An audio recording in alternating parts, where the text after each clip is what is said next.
Hey guys, what I've got next to me is the Omega Supercharger High Pressure Air Compressor. This is the one, I bought this one used a while ago. It's got quite a few hours on it, but I kind of wanted to just go over this self-contained, standalone high pressure air compressor. Some of the features, some of the things I like about it. There's really not much I don't like about it, so not much to say about that. But maybe it's time for you to consider taking the leap into getting your own high pressure air source, and maybe this is one of the things that you're considering.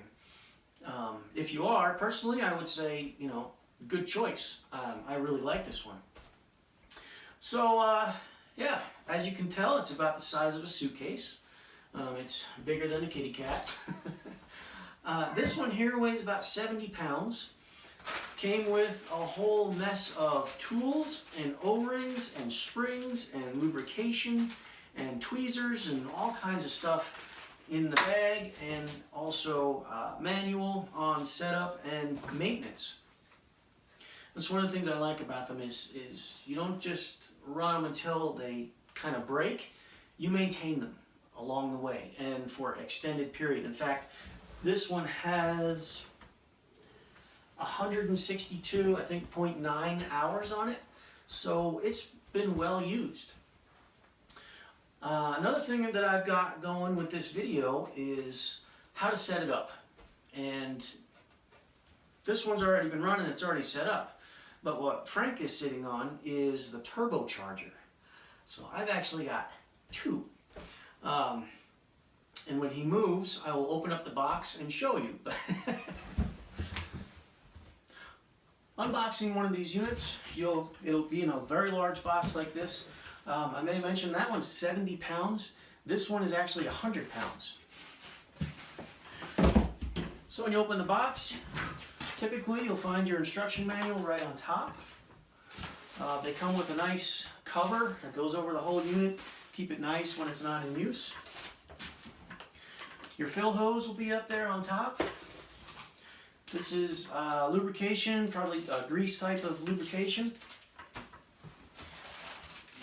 Your tool kit. And two bottles of basically antifreeze type. One is called Purple Ice, one is antifreeze.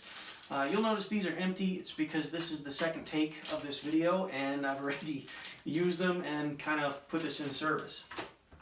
But it doesn't mean that I can't show you how to do it still. And then finally, your power cord.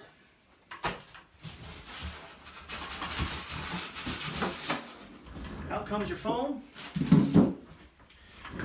Now, like I said, this is second take. This is normally wrapped in a big plastic bag, but second take, so. It's 100-pound, guys, so if you need help, get help. Don't hurt your back or yourself. I'm going to put it up on here so you guys can see the differences between the two. In the bottom of the box, I also found a lug wrench for the car. Actually, I don't really know what this is for, but it was in the bottom of the turbo box. Some pretty big, I don't know, probably something for major maintenance. So the turbo versus the super. I can already tell the top is longer. So we're going to go over dimensions real quick. 17 3/4 versus 21.5. Now, I'm not counting the little protrusion of the buttons or taking into account the purge valves in the back. They spit moisture out the back end. So when you do put this somewhere in your house, you want to make sure to protect whatever's behind it from catching all that moisture. Maybe hang a rag or something just to grab that moisture so it doesn't spit all over the wall. Width-wise, let me start on the smaller one. We've got 8 and, well, with the screws, let's call it 8 1/4. Same here, same width. And height-wise, I'm just going to go to the top here. You got 19 1/4, plus the handle. Let me go to the top of the handle. Call it 20 1/2 with the top of the handle. this one here, let's go to the top of these guys. You're going 21.5. Turbocharger is a little bit bigger overall. One other thing I'm noticing is the turbocharger's got wheels. That's really nice when you got a unit that's as heavy as this is. To be able to have the, to roll it is really cool. So I like that. I didn't really like it for the video because I'm nervous it's going to roll off the table, but but I like that. In the instruction manuals, now the setup for both of these is basically going to be the same, but it goes over all the little features that each one of these has, how to set it up. It's also got, let's see where if I can find it. Here it is. It's got an exploded diagram of, if you want to take this whole thing apart to do maintenance, to do some major, type of maintenance on it, it shows you how to do that, basically. And registration in the back, and then an explanation of all the spare parts that you get with this. O-rings, little springs, little things, little gizmos and gadgets. These guys are actually burst discs. And I believe both of these are set up to burst. If you get into an overfill situation, they'll both blow off burst at 4,800 psi. And when I say burst, I mean the burst disc will blow out and all your air will purge. Most likely it's from everything. I've never experienced it, but it'll just drain everything. It's not going to blow up. It's nothing like that. It's a small burst disc. Let's see this one here and here. And it's just meant to and just bleed it all off. Let's see what else. 110 volt power. I'm going to go over, I got a bunch of notes here. 4,500 psi output. Easy adjust pressure shut off. That's this here. I'll give you guys a close up of that. Water and air cooled. So inside both of these is one of those little, computer style fans, little box fans, which are generally pretty quiet. And they blow over a radiator, just like your car has a radiator. And then there's a pump in here as well. That pump runs and circulates the coolant through the system, keeping the whole system nice and cool. Self-sufficient design, yes, of course. Self-serviceable, yep. You'll notice the top of this one has a lot more to it than the top of this one. That's kind of because this one is doing basically the same thing, except much faster. This one was 22 CFH. This one's 44 CFH. And then the next video on this is actually just going to be a race between these two to fill up my SCBA bottle from, I don't know what pressure to what pressure, probably like 125 bar up to 4,500 PSI. Hour log service meter in the front on both of them. That's very important for performing routine maintenance. Programmable auto bleed system. That's on these, let's see, these two little dials here and here on this. And what that's doing, guys, it's instead of pushing moisture, when you compress air, you're also compressing the moisture, and that moisture goes all the way down the line in most compressors. Well, in these, this is blowing that moisture off.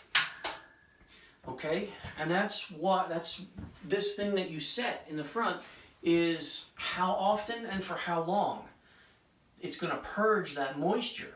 So you don't necessarily need an external desiccant dryer type of filter, and those can be about $300 just for that filter itself. So that's one thing to consider when you're getting a booster is, does it have that desiccant filter built in? These, it's not, I don't want to say it's a desiccant filter because it's blowing it off. It's collecting that moisture and sending it off. I like that. Like I said, self-contained. It's done. Once you get one of these, you just go fill and shoot. So the timer on these, it's really nice to have. You can't mess with it. You can't reset it to 0 or anything like that. It's nice to have for that maintenance program to keep your compressor running healthy through its lifespan. As I said, this one has over 160 hours on it, and it's been well maintained throughout its whole life. I know the previous owner, and I know he's very meticulous. So I went into this one with confidence, and then I recently upgraded, so I'll be moving this one along. Both of these will come with a 1-year warranty, so that's kind of nice. And you know, during the setup, I had a question or two, and I just called up AOA, talked to their compressor guy, and he said, "Oh yeah, you know, just do this or just do that, and you'll be good to go." So real easy. Retail costs on these $1,880 and $2,250. So you know, it's a couple $100 difference. So if you need that extra speed for filling up your tanks, it might be worth it to spend a couple extra $100 on the turbo. Another nice feature of having that extra speed is you don't have to listen to it run as long. These aren't, I wouldn't say they're quiet unless you know you're outside, then they're going to be pretty quiet. But if you're in the house, these are going to be running kind of like, I don't know, a washing machine, a dishwasher or something like that. It's going to have that kind of sound level, maybe a touch louder and more, I don't want to say clunky, but they kind of are. They just sit there clunk, clunk, clunk, clunk, you know, the whole time. So for me, I like, you know, to put them in a room that I know I can shut the door, I'm not going to go in there. And it's really cool that these are programmable so that I don't have to worry about it. They're going to fill to that PSI and then they're going to shut off. And I really like that. So let's get into setup process. First thing you want to do, check the box, make sure there's no damage, and then check the unit itself to make sure that it's got no damage. Before I get into the startup procedure, I just want to show you the tops and the fronts of both of these so you can see the differences. On the supercharger, you've got your start, your off, and your on-off. And then let's see what else you got. Your self-addressed drain, your hour meter, overcurrent protector, and then this is where you plug in your power cord. On the top here, you've got your bleed valve, your burst disc, your renewable lubrication. I believe you unscrew this and then squirt a little bit in. Air output with the hose attached, and then this is your water tank cap. On the turbocharger, you got your overcurrent protector, your power, a little bit of foam in there. Start off, on and off, self-addressed drain, hour meter. Here's your big gauge, just like on the Super. Got the big gauge with the adjustable needles in there. Bleed valve, air output, water tank, burst disc, and check valve. There's actually 2 of them, as well as 2 lubrication ports, I believe, renewable lubrication in there. And then these 2 big guys are not telegraph insulators like they look. These are grease screws. So, like I said, I think every once in a while you just give these guys a twist for lubrication purposes and to maintain the compressor. This was a cool upgrade. Not only are these handles for the whole machine to pick up and put down, but you take these big rubber boots and you slide them up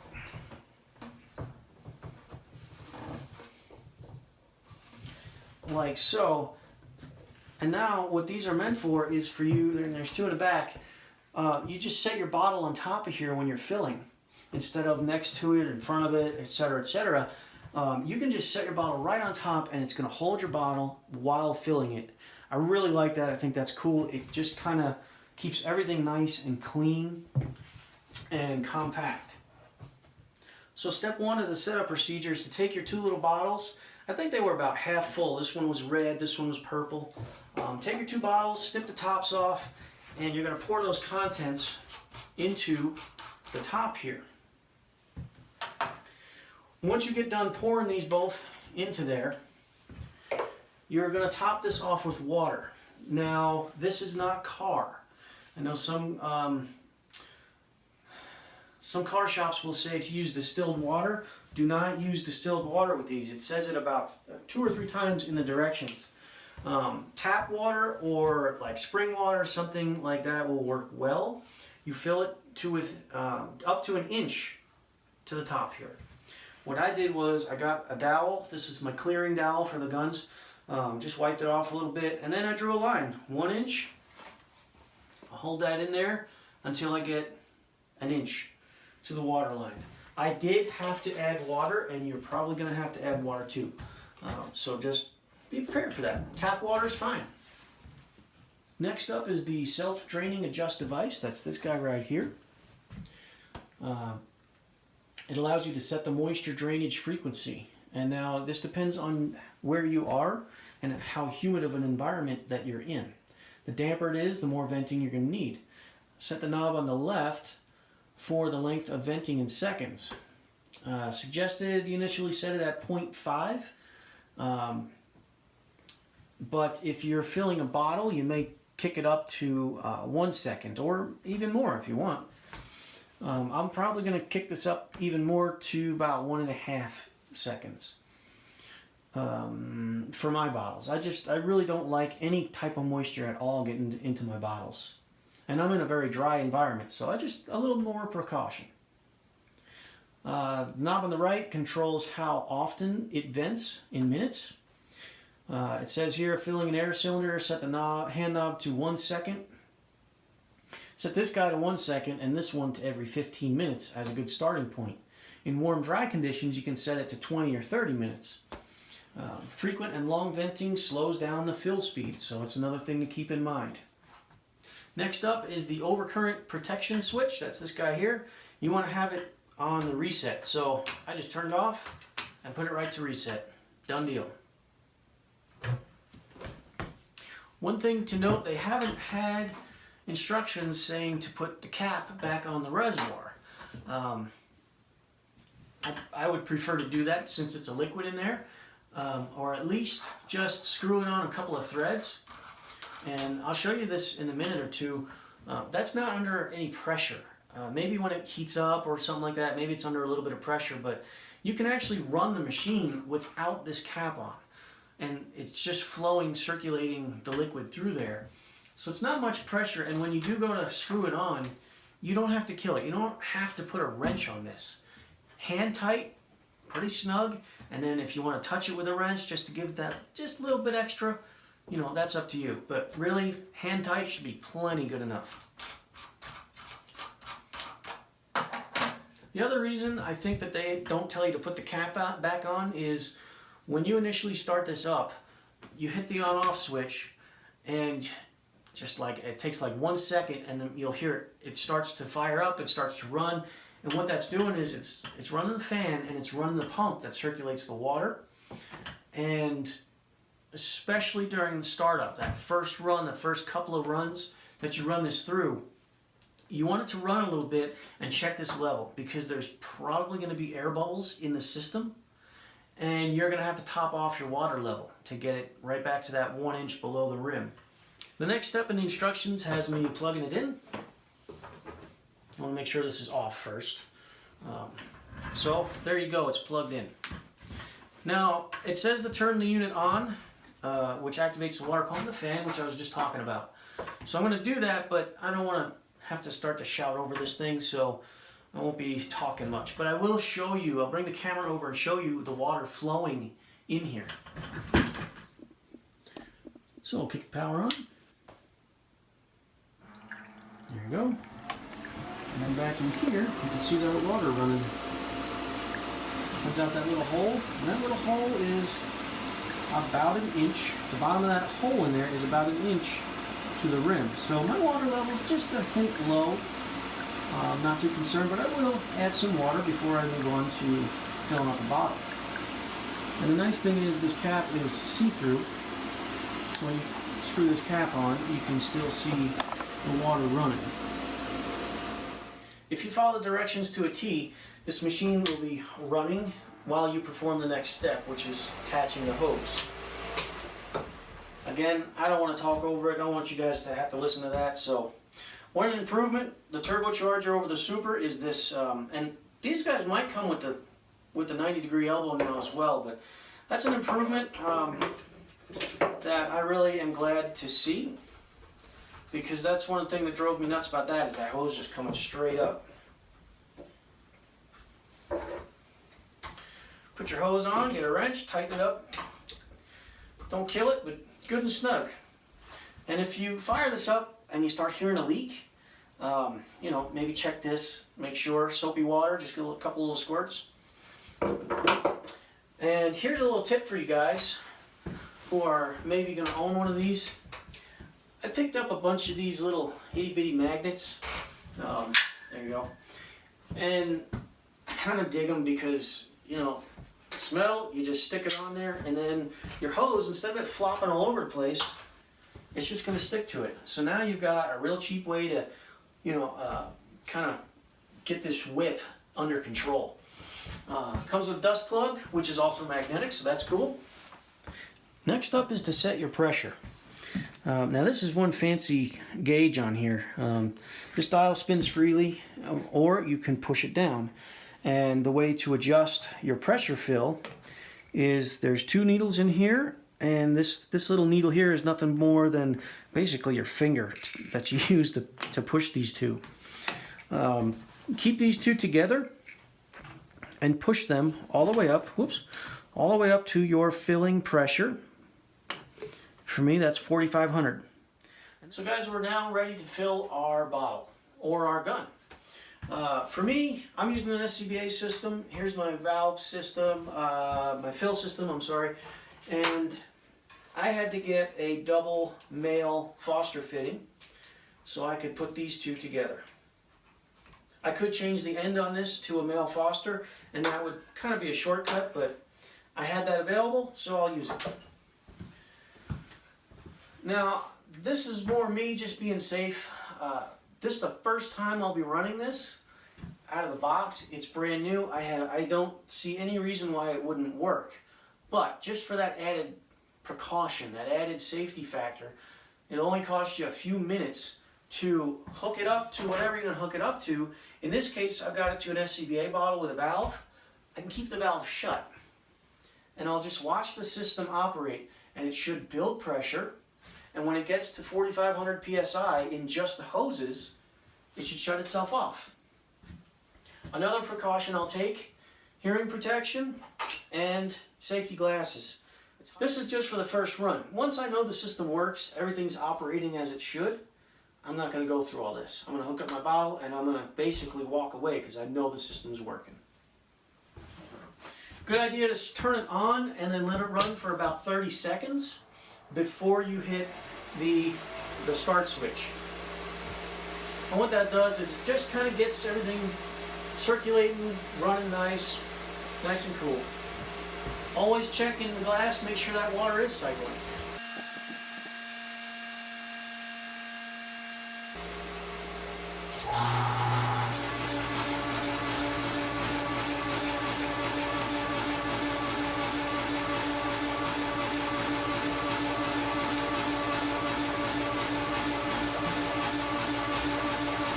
So here I can see I'm almost up, I'm past 1,000 PSI already. It's not very loud, but if the hose gives out and goes all over the place, that high pressure air squealing out of there, that's screeching, that can be pretty bad for your ears.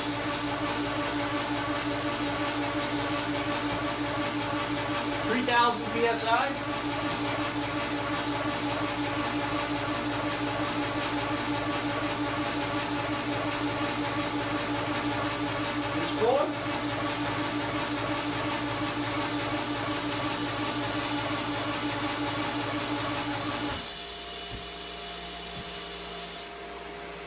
So I heard some air bleeding out, and what it was doing was out the bleed valve.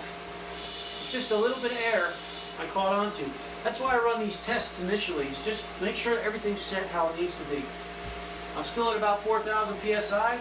When I kick this on, it may purge. It may do that half a second purge.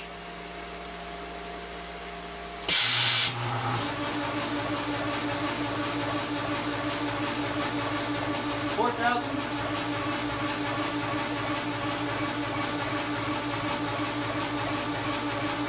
And it should cut off. There it goes.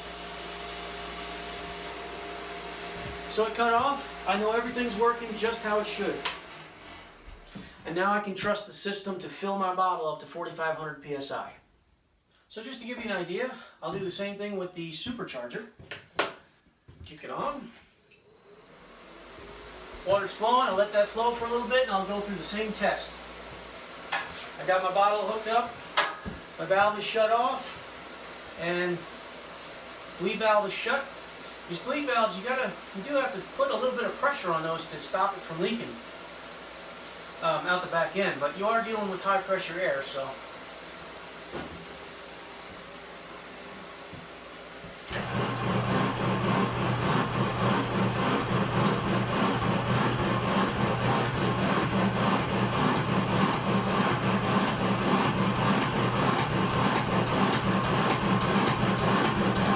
This one's got more of a cloak to it, and it's overall a little bit louder.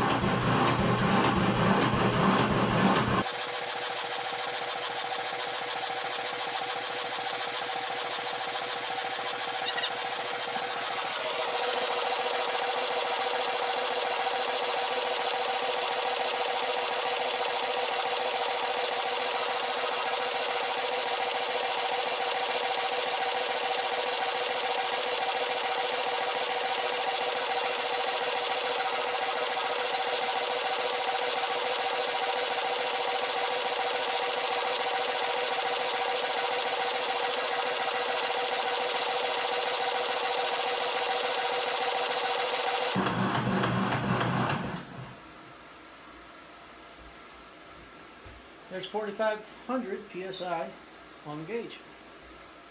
So guys, the idea behind these Omega compressors is really to, like the old TV commercial, rotisserie commercial used to say, set it and forget it. That's really what these are about. You know, put them somewhere where you don't have to listen to them, set your bottle up.